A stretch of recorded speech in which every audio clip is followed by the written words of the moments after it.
አዎ መወሰን የምትችል አንተ ነህ። ደግሞ ማን እንደምትመርጥ አውቃለሁ። እኔ እንደ በፊቱ ወደደኝ ብዬ አላስገድድም፣ ወይም ደግሞ እንደ ቀድሞ ወደደኝ ብዬ ክብሬን ዝቅ አላደርግም። አንተ ከሌሎች ወንዶች የተሻለ ማንነት ቢኖርህም ግን ደግሞ አንተ ብቻ አይደለህም ወንድ። ዛሬ ምን ሆነሻል? ልክ አይደለሽም። ይህ እኮ ሀቅ ነው። ቆይ እኔ ብቻ ነኝ ወንድ ብለህ እንደምታስበው? ኧረ እኔ እንደዛ አላልኩም። አንተም ዳጣም እንደምታውቁት እኔ እወድሃለሁ። እሺ ከዛስ? ምንም ከዛስ የሚባል ነገር የለም።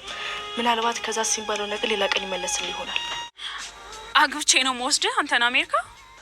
ቅንቡርስ ህተድ ያለ ሲሉት መተማ ትደርሳለህ ወይ ልብማ አላሉ።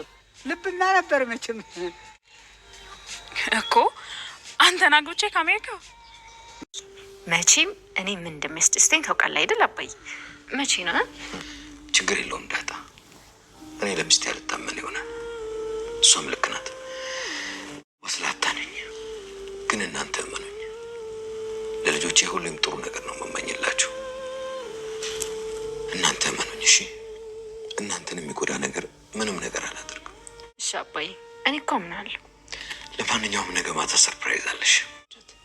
በእርግጥ አንቺ ድሮም ቢሆን ሀቅ መረጣሪያ ነው እንጂ ለእውነት መቆም አመልሽ ነው። እማዬ ሁሌም እንደዛ መሆን ከባድ ነው። አባዬ አስተማረኝ እሱ ነው። ሁሌ እውነት ብቻ ነበር የምለው። ያኔ ልጅ ሞተ ሲባል ገዳዩን ነበርኩ። መግደሌ ትክክል ቢሆንም ግን ከስራት ያድነኝ። ደረጀ እንግዲህ ሰላም ከወለደች ከ4 ወር ኦልሬዲ ወደ 4 ወር 5 ወር አካባቢ እየተጠጋት ነው። እንግዲህ ለዛሬ ለመጀመሪያ ጊዜ ሊጠይቃት እንግዲህ ዳይፐርም ማቀፊያ አንዳንድ ነገሮችን ይዞ ገዛስቶ እንግዲህ ሄዷል ማለት ነው። ዛሬ በጣም ትልቅ እለት ነው። ያው የሄደበትን ምክንያት ያው እንደሚታወቀው ነው። ምክንያቱም እንደምታውቁት እስካሁን ሄዶ አያውቅም። ለምን አልመጣህም ለምን አትመጣም እያለች እንግዲህ ቅድስት ማነው ሰላም ለራሱ ደጋግማ እያለች ነበረ። ማርታም ለምን ሄዳ አታያትም? ኢቭን ኤቢ ራሱ ለምን አታያትም? ለምን ሄዳ አላየሃትም? ሁሉም ቤተሰብ እያለ ነበር። ዳጣም ለምን ሄዳ አላየሃትም ምናምን የሚለው ጥያቄ በሁሉም ጋር የበረታ ነበርና ግን እሱ መሄድ አልፈለገም ነበር። ለምን ያው ስላሳፈረው ስራው። ግን በእርግጥ እሱ አሁን ላይ ይሄን አስቦበት አይደለም ያደረገው እውነታውን ለመናገር። ግን ምንም ቢሆን ዝሮ ግን ያንተ ልጅ ነው ሲባል በቃ በጣም ውርዴት ነው የሆነበት። ግን ልጁ መወለዱ በተለይ ወንድ ልጅ መሆኑ እኮ አስደስቶታል። እንዳንድ አባት ለዛውም ወንድ ልጅ እንደሌለው አባት በጣም ደስ ብሎታል። ግን ደግሞ ከሱ ባሻገር ጎን ለጎን በቃ ማለት ይሄ በቃ አፈረ ታውቃላችሁ። ምክንያቱም እንዴት ልጁ እንደዛ አድርጎ ከሌላ ሚስት ሁለተኛ ልጅ ለዛውም ሁለተኛ ልጅ ከሰራተኛው እንግዲህ ያችን የኔ አላቅም ምን አባቷ ማናት ምንድናት እያለ ሲላት የነበረችውን ሰላምን ከየት ነው ያረገዘችው? የልጁን አባት ለምን አትናገርም? እንዴት አትናገርም?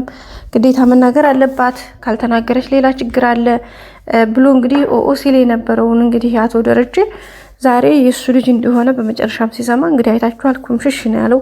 በጣም ነው የደነገጠው። በጣም ያስደነግጣል። በነገራችን ላይ ሽንጡን ወጥሮ ምን አባቱ ምናምን ሲል የነበረ ሰው ይሄን ነገር ያረገ ማያንተ ነው ተብሎ እንደዛ አይነት እንትን ሲሰማ በጣም ያማል፣ ይደብራል። ማለት አፍም የለው በፊት። ምክንያቱም ማን ነው ለምን እንዴት እያለ እንትን ተፈረጥ እያለ ሲናደድ የነበረ ሰው አሁን ላይ ደግሞ ይሄ ነገር ሲገጥመው በጣም ስትራግል ያደርጋልና በዛ አማካኝነት እንግዲህ አፍሮ ደንግጦ እሱም ዝም ነው ያለው። ምንም ማለት አልፈለገም ነበረ። ዛሬ ግን ያለ ግድ በውዱ ሂዷል። የሄደበት ምክንያት እንግዲህ እንደምታውቀው በቅርቡ የዳጣ ልደት ያከብራሉና ለዛ ለልደት የሚሆን ነገር እንግዲህ አንዳንድ ነገር ያስፈልጋል። በተለይ ደግሞ ሰርፕራይዙን ያው እናቷ ሰርፕራይዝ እንደሚያደርጋት ለናታን ሲያወራ ሰምተናል ደረጀና ለዳጣም እንግዲህ ትንሽ በተወሰነ መልኩ ይሄን ተሰጥቷታልና ያን ነገር ለማድረግ ያንን ሰርፕራይዝ ለማድረግ ግዴታ ምን ያስፈልገዋል? ሰላም ጋር ማውራት አለባቸው። በምን መልኩ እንደሆነ ሰላምም እንዴት ይሄን ነገር ማድረግ እንዳለባት ቦታው የት ላይ መሆን እንዳለበት በቃ የተለያዩ ነገሮችን ደረጀና ሰላም እዚህ ጋር ማውራት ስላለባቸው ግዴታ ሄደዋል ማለት ነው። በዛ አማካኝነት እንግዲህ በጣም ነገር ይሾቹ ትንሽ ከበድ ያሉ ናቸው። ደረጀ ግን ያህዱአል አለውድ በግዱ። ምክንያቱም ለልጁ ሲል ምንም ነገር ቢሆን ለልጆቼ እናንተ እንዳይከፋችሁ ምንም ነገር ቢሆን አደርጋለሁ እንዳለው ምንም ነገር ቢሆን እንግዲህ ለመጋፈጥ ሄዷል። ምክንያቱም ከእውነት የትም አይሸሽም። ግን እውነት ያው በጊዜውና በሰዓቱ ነው የሚወጣና ያው ቢተውም ቢሸሸውም የማይሆን ነገር ስለሆነ ግዴታ ማድረግ ያለበት ነገር ማድረግ ስላለበት አሁን ላይ የገባው ነገር እሱ ስለሆነ በዛ አማካኝነት እንግዲህ ቀጥታ ሄዷል ማለት ነው። ይሄ ደግሞ ይበል የሚያስብል ነው። ቤተሰቦቻችን በጣም ደስ የሚል ነገር ነው። ከዚህ በበለጠ ደግሞ ጥሩ ነገር እንደሚሆንለት ተስፋ እናደርጋለን። በጣም መልካም ደስ የሚል ነገር ነው። ምክንያቱም ልጆች በቃ መሰቃየት የለባቸውም ባጭሩ። ያው እሱ የተወሰነ ነገር ቢጎዳም ነገሮች ያው የሚከድበት መስመር ጥሩና ልክ ባይሆንም ግን ደግሞ ግዴታ ዳጣም እናቷን ማወቅ አለበት።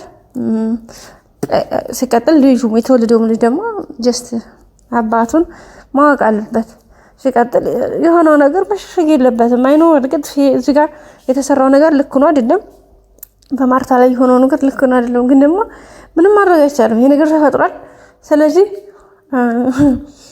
ያው እስከሚቻል ድረስ የሚከፈለው መስዋዕትነት ከፍሎ ነገሮችን ለማስተካከል ደግሞ ወጣ ወረድ ብሎ ማስተካከል ግዴታ ስለሆነ እንግዲህ እሱን ግዴታውን እንዲሆነ ነገር ይሽን ተረርፎ ያው ደሬም እንግዲህ ጀምሮታል መንገዱን። ስለዚህ እንግዲህ በቀጣዩ ምንድነው የምናየው ነገር ሰላም ዳጣና ሰላም እናትና ልጅ መሆናቸውን ያውቃሉ ማለት ነው። ያው ዳጣ ታውቃለች በእርግጥ ግን ደግሞ ሰላም ታውቃለች ማለት ነው። ያኔ ማለት ሰላም ታውቃለች ዳጣ ልጇ እንደሆነች፣ ዳጣ ግን አታውቅም እስካሁን ስለዚህ አሁን ግን ታውቃለች ማለት ነው ቤተሰቦቻችን። ይሄ ደግሞ በጣም ትልቅ ነገር ነው። በተለይ ለዳጣ ከ20 ምናምን ዓመት በኋላ ልጇን እናት ማወቅ በጣም ትልቅ ነገር ነው።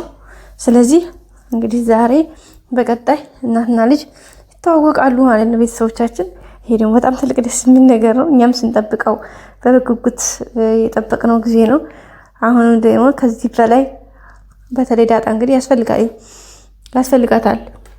በእርግጥ እዚህ ጋር ማርታ ካለችበት አንጻር ለማርታ የሆነው ነገር በጣም አሳስቦን ሁላችንም አስጨንቃል። ግን ደግሞ የልጅቷ ጉዳይስ የዳጣም ጉዳይ መታሰብ አለበት እዚህ ጋር ጋይስ። ምክንያቱም የትም አይደረስም። ስለዚህ እውነታው ግዴታ እያንዳንዱ ነገር እውነታዎቹ እየታወቁ ሁሉም ነገር እየተስተካከለ የግዴታ መሄድ አለበት። ምክንያቱም ቢደበቅ የትም መድረስ ስላልቻለ ማለት ነው። ስለዚህ ደብቀን መፍትሄ ያላገኘለትን ነገር ማድረግ ያለብን ምንድነው? ተናግረን መፍትሄ ማምጣት ነው።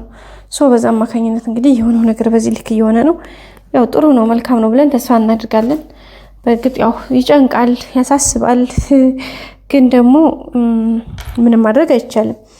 ቤተሰቦቻችን እንግዲህ ማርታም ምንድነው እንዴት ነው ብዙ ነገሮችን ጠርጥራለች። ብዙ ነገሮችን ውስጧ ህሊናዋ አውቋል። ግን ያው ይሄ ነው ለማለት በቃ ዝም ብላ በቃ ራሷን ላለማሳመን ሁኔታዎችን ይሄ ነው ብሎ ላለማድረግ የሚችለውን ያክል እያደረገች ነው። እንግዲህ በቀጣይ ሁሉም ነገር በጊዜውና በሰዓቱ ሁሉም እንደሚስተካከል ተስፋ እናደርጋለን። እንግዲህ ዛሬ ማብየል ደረጀ ማየ በቃ የሚሆነው ነገር ግን በጣም